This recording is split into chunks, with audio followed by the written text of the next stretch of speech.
네, 안녕하세요. 킹덤 임팩트 메신저의 김승호 형제입니다. 저희 채널을 시청해 주셔서 감사드리고요. 오늘은 약속 그리고 율법 이것을 주제로 이야기를 나눠보고자 합니다. 갈라디아서 4장의 내용인데요. 갈라디아서는 구원에 대한 문제를 담고 있습니다. 이 구원, 우리를 죄에서 구원하는 구원의 문제이죠. 근데 오늘은 율법과 약속에 대해서 계속해서 대조를 하고 있는데,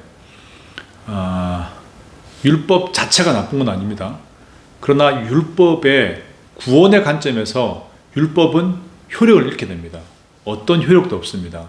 구원에 대해서는요. 그런데도 불구하고 계속해서 율법에 매여 있게 되면 결국은 종교가 되는 겁니다. 우리가 하는 많은 이런 종교 행위가 있죠. 예배를 드린다거나 기도를 한다거나 성경을 읽는다거나 심지어 전도를 한다거나 이런 모든 것들은 이제 종교 행위가 될 수 있습니다. 이게 표면적으로는 똑같은데 율법 아래에 머물게 되면 우리는 형식적이 되고 또 종교로 기결될 수 있는 거죠. 그러나 약속 안에 거한다면, 약속의 결과가 있다면 그 모든 행위는 신앙이 되는 겁니다. 겉으로는 차이가 없지만 분명하게 율법이냐 약속이냐 이것을 구분하게 됩니다. 그래서 오늘 갈라디아 4장에서도 이 근거에 대해서 계속 이야기를 하는 겁니다. 6절에 보면 To show that you are his children, 네가 하나님의 자녀인 것을 이렇게 보이는데 그 근거가 뭐냐? God sent the Spirit of His Son into our heart. 하나님께서 아들의 영, 성령을 우리 마음 가운데 보내셨다 이거예요. 근데 그 성령이 어떻게 하죠? The Spirit who cried out, Father, my Father. 그 우리 안에 계신 성령께서 계실 때는 우리가 어떻게 반응하죠? 하나님을 아빠, 아버지, 내 아버지라고 부른다는 거예요. 근데 이게 어떤 것에 의한 결과이죠? 23절과 28절에 계속해서 반복합니다. As a result of God's children, God's promise. As a result of God's promise. 하나님의 약속의 결과에 의해서, 하나님의 약속의 결과에 의해서라고 강조하고 28절에도 As a result of His promise. 그의 약속의 결과에 의해서.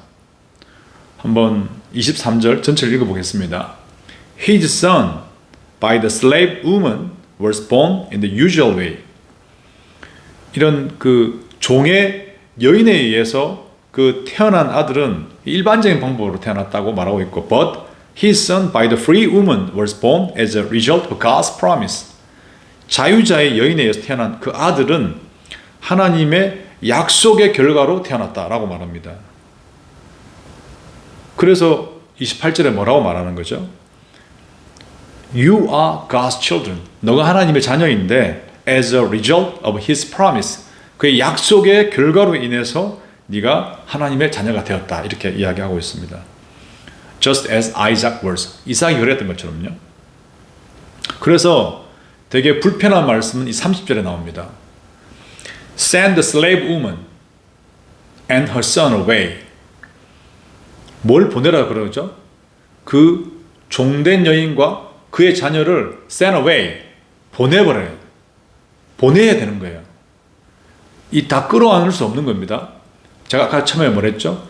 구원의 문제에 대해서.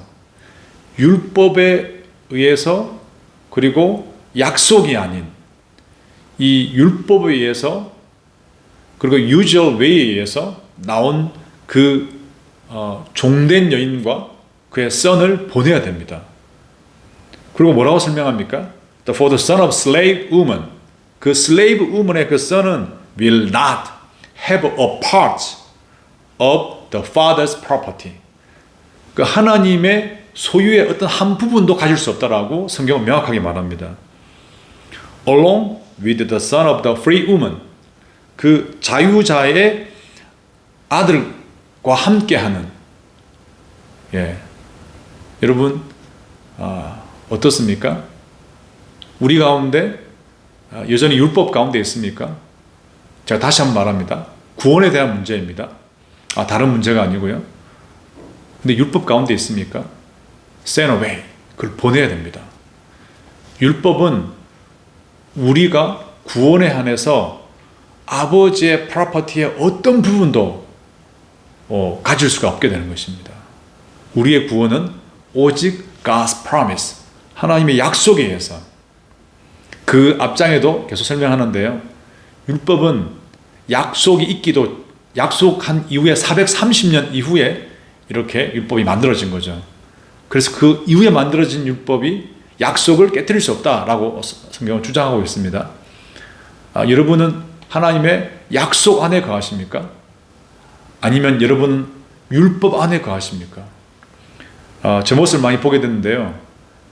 저는 사람들이 저보고 매우 종교적인 사람이다 라고 말하더라고요.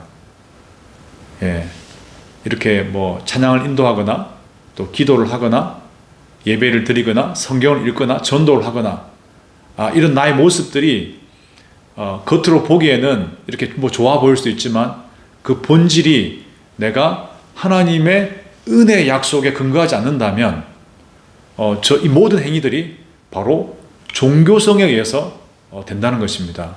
어쩌면 가장 무서운 거죠. 너무 사실 끔찍합니다. 도리어 아무것도 하지 않는 사람들보다 종교로 국한되는 것이 가장 무서운 것 같아요. 왜냐하면 기회가 없기 때문이죠. 이미 예배도 드리고 기도도 하고 성경도 읽고 다 하는데 그 안에 하나님의 약속이 없이 그 자기의 의에 의해서 율법에 근거해서 계속 그걸 붙들고 있다? 그럼 그 끝은 멸망인 거죠. 하나님의 자녀가 아닙니다. 소망이 없는 겁니다. 너무 무섭더라고요. 정말 경각심을 가지고 나는 어디에 근거하고 있는가? 나는 율법에 근거하고 있는가? 나는 약속에 근거하고 있는가? 다른 말로요, 나는 오직 그리스도를 믿는 믿음에 근거하고 있는가? 아니면 나는 자기 의에 근거하고 있는가? 여러분, 하나님의 약속에 근거하여 믿음을 붙드시고 오직 예수 그리스도를 복음을 듣고 마음으로 믿음으로써 구원이 성취되고 구원 이후에도 우리의 삶이 그와 같이 종교인이 아니라 하나님을 기뻐하고 하나님의 자녀로서 Father, my Father, 아빠, 내 아빠 라고 부르면서 하나님 우리 모든 행위들이 어떤 우리의 의식이나 우리의 자기에 의해서 출발된 것들이 아니라 하나님과 함께 교제함을 통해 누리게 되는 그 자유함으로 누리는, 정말로 자녀로서 누리는 그 기쁨들이 충만하기를 바랍니다. 감사합니다.